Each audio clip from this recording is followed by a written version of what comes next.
വർഷകാലത്താണ് ഈ പ്രചരണമെങ്കിലും ഇതുവരെ മഴ ബാധിച്ചിട്ടില്ല. ഇന്നു മുതൽ എന്തായിരിക്കും എന്നുള്ളത് അറിയില്ല. എന്തായാലും ഏത് പ്രതികൂല കാലാവസ്ഥ മഴക്കാലമൊക്കെ ആണെങ്കിലും അതിനൊക്കെ അതിജീവിച്ചുകൊണ്ടുള്ള ഒരു വലിയ ഹർഷാരവത്തോടു കൂടിയാണ് പ്രചരണം നടക്കുന്നത്. ഞാൻ നേരത്തെ പറഞ്ഞല്ലോ നിങ്ങളോട്, ഈ ഒരു കാലത്തുമില്ലാത്ത രൂപത്തിലുള്ള ഒരു വലിയ തിരയിളക്കം നിലമ്പൂരിൽ നടക്കുന്നു എന്നതാണ്. അതിന്റെ കൃത്യമായ സൂചനകളൊക്കെ നിങ്ങൾക്ക് തന്നെ കിട്ടുന്നുണ്ടാവും ഓരോ സ്ഥലത്ത് ചെല്ലുമ്പോഴും. അതുകൊണ്ട് ഒരു സംശയവും വേണ്ട, ഒരു വലിയ ഭൂരിപക്ഷം പുതുപ്പള്ളിയിൽ, തൃക്കാക്കരയിൽ, പാലക്കാട്, നിലമ്പൂർ ആവർത്തിക്കും.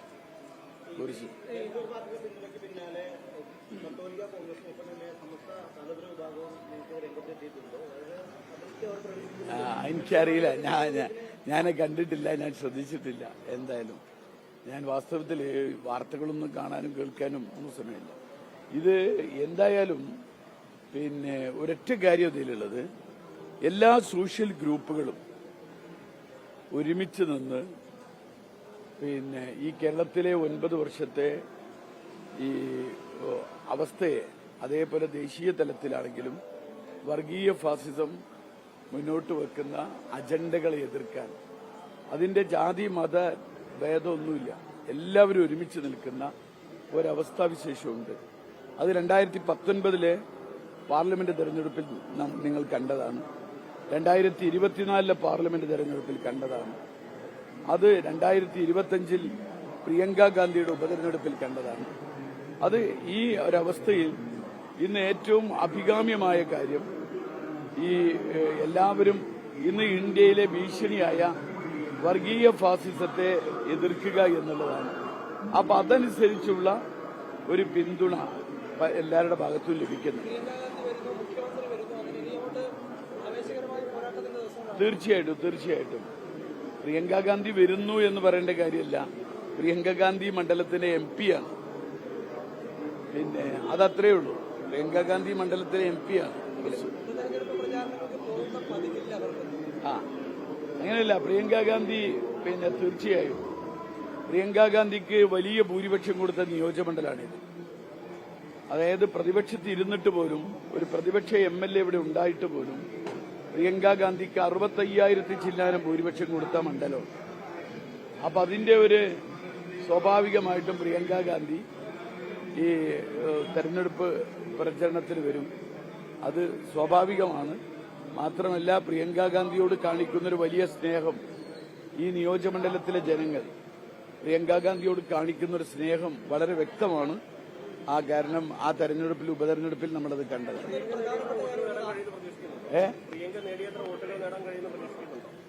അല്ല, നമ്മൾ പറയുന്നത് പിന്നെ പ്രിയങ്ക നേടിയ വോട്ട് എന്നല്ല. പ്രിയങ്ക, ഞാൻ ചോദിക്കട്ടെ, നിങ്ങൾ ആരെങ്കിലും പ്രതീക്ഷിച്ചിരുന്നോ പ്രിയങ്ക ഗാന്ധിക്ക് നിലമ്പൂർ ഇത്ര ഭൂരിപക്ഷം കിട്ടുമെന്ന്? എല്ലാവരും പ്രചരണവും പ്രവചനവും എന്തായിരുന്നു? പോളിംഗ് ശതമാനം കുറഞ്ഞു, അതുകൊണ്ട് ഭൂരിപക്ഷം ഒരു 2 ലക്ഷത്തിനപ്പുറത്തേക്ക് കടക്കാൻ സാധ്യതയില്ല. എല്ലാ മീഡിയയും പറഞ്ഞതാ. പക്ഷേ പോളിംഗ് റിസൾട്ട് വന്നപ്പോൾ എന്താ കണ്ടത്? ഏറ്റവും ചരിത്രപരമായ ഭൂരിപക്ഷമാണ് കൊടുക്കാൻ സാധിച്ചത്. ഒരു വലിയ ചരിത്ര ഭൂരിപക്ഷം ഉണ്ടാവും.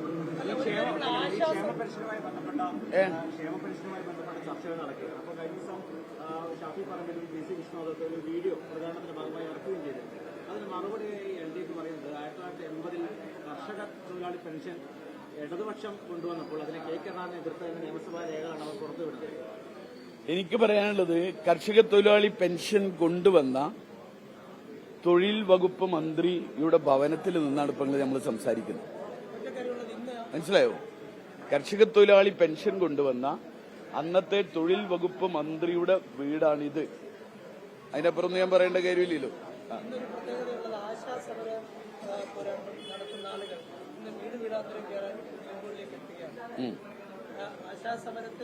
ആശാസമരം മാത്രമല്ല, ഈ പറയുന്ന സ്കൂളിൽ കഞ്ഞി വെക്കുന്ന ആയമാർ, ഇവിടെ ഈ പറഞ്ഞ മദ്യമൊഴുക്കുന്നതിനെതിരെയുള്ള ജനകീയ മൂവ്മെന്റ് നടത്തുന്നവർ, ഇതൊന്നും ഇതൊന്നും UDFന്റെ സ്ഥാനാർത്ഥിയെ പിന്തുണക്കുക എന്നതിനപ്പുറത്ത് ഈ ഗവൺമെന്റിനെതിരെയുള്ള ഗവൺമെന്റിന്റെ ദുശ്ചെയ്തികൾ, അതിന്റെ ദുരിതമനുഭവിക്കുന്ന ജനങ്ങൾ, വിവിധ മേഖലയിലെ ആളുകൾ.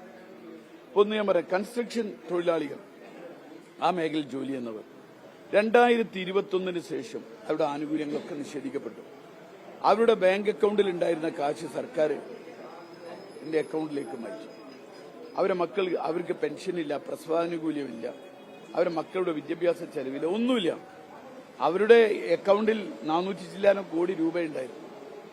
അങ്ങനെ എല്ലാ മേഖലയിലെ ആളുകളും, ചിലർ പരസ്യമായി പ്രചരണ രംഗത്ത് വരുന്നു, ചിലർ അല്ലാതെ പ്രചരിപ്പിക്കുകയല്ല, സ്വാഭാവികമായി ഇതിനുവേണ്ടി പ്രവർത്തിക്കുന്നു എന്നതാണ്.